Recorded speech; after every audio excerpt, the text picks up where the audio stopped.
भादो मास पक्ष अंधियारा, नखद रोहिणी दिन बुधवारा, तिथि अष्टमी रैन अंधियारा, रिम झिम बरसत मेघ पारा। भगवान जैसे ही कारागार में प्रकट हुए हैं, गमद्भुतं बालकं मम्बुजेक्षणं, चतुर्भुजं तं गदायुधायुधं।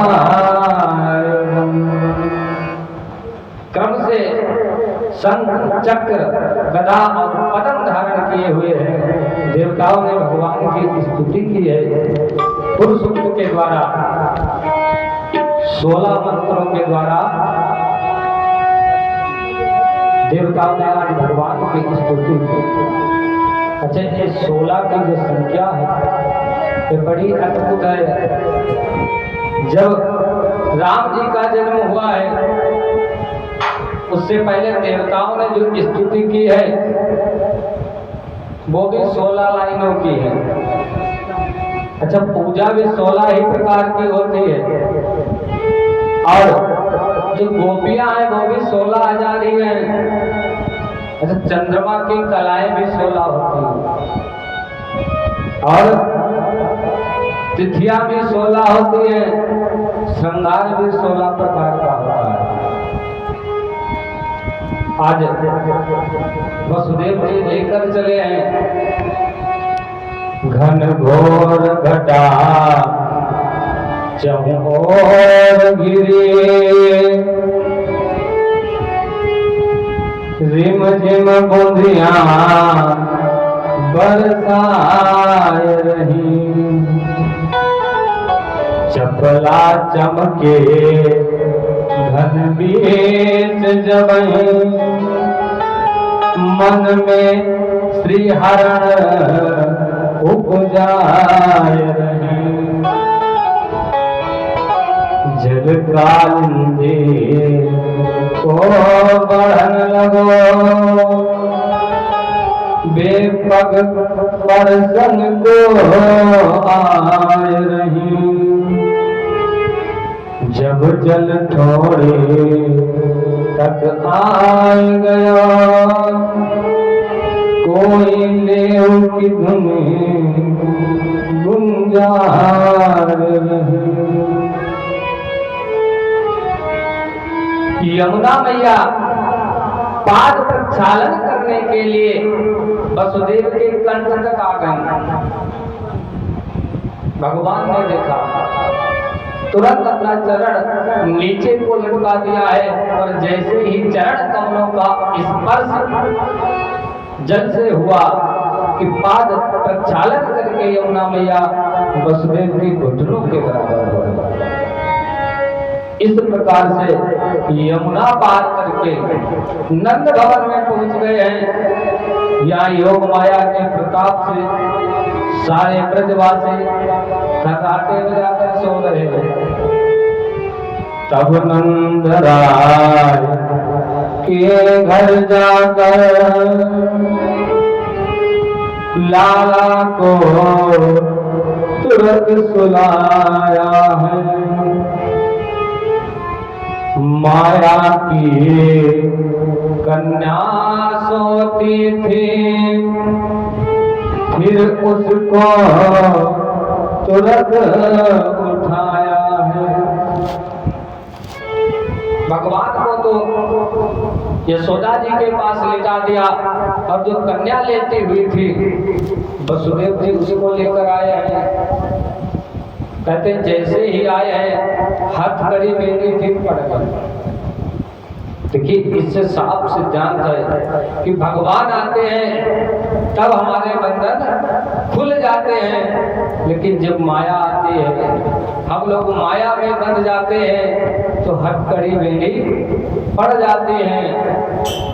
अब जैसे ही वसुदेव जी लेकर आए हैं, उस कन्या ने रोना प्रारंभ किया। पहरेदार जाग गए हैं, जाकर कंस को सूचना दी है।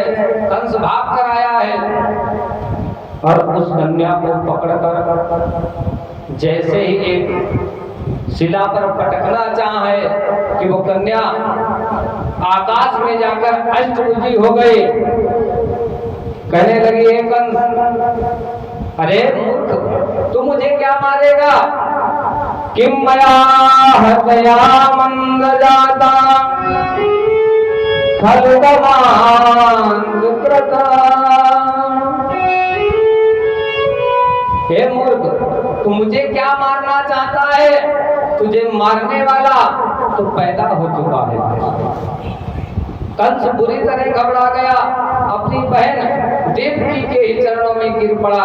कहने लगा, बहन, जीवन में पहली बार पता चला है कि आजकल देवता भी झूठ बोलना सीख गए। देवकी और वसुदेव की बेड़ियां कटवा दी हैं। इधर कंस ने तुरंत एक मीटिंग बुलाई। कहने लगा, हमारे शत्रु का जन्म हो चुका है, जाओ, और पूतना को भेजा है ब्रजमंडल में।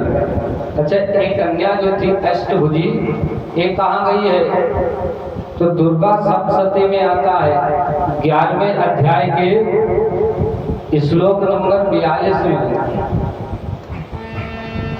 नंद गोप गृहे जाता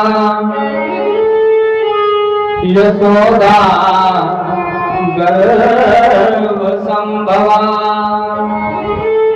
ततस्तौ नासिष्यामि विद्यांचल निवासिनी।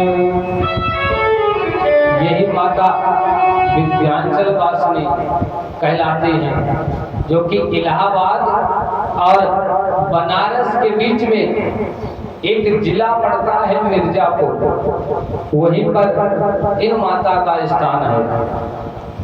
इसके बाद आज इधर नंद बाबा को जैसे ही सुनंदा ने बताया है, तो नंद बाबा को बहुत आनंदित हैं। इनके आनंद का तो कोई छोड़ ही नहीं रहा है। आज ब्रजमंडल का कैसा हाल है? कहते हैं, बरफी सी ब्रजनार बने, गुझियास गीत और गुजास ग्वाला,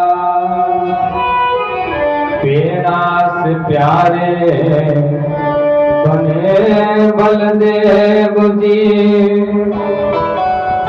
रस खीर सिरोहिणी रोसाला,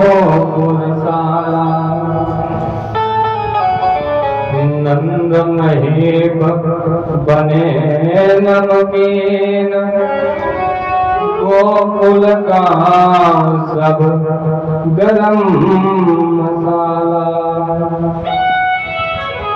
जायो यशोदा जलेबी रानी ने, रबड़ी रात में लडुआ सुला। आज नंद बाबा बहुत प्रसन्न है। कहते हैं, जिस प्रकार महाराज दशरथ प्रसन्न हुए थे, उसी प्रकार आज नंद बाबा भी प्रसन्न है।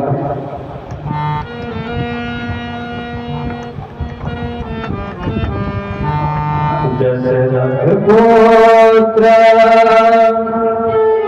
जन्म सोनिकाना, मान हुआ नंद समाना। दशरथ गोत्र जन्म सोनिकाना, मान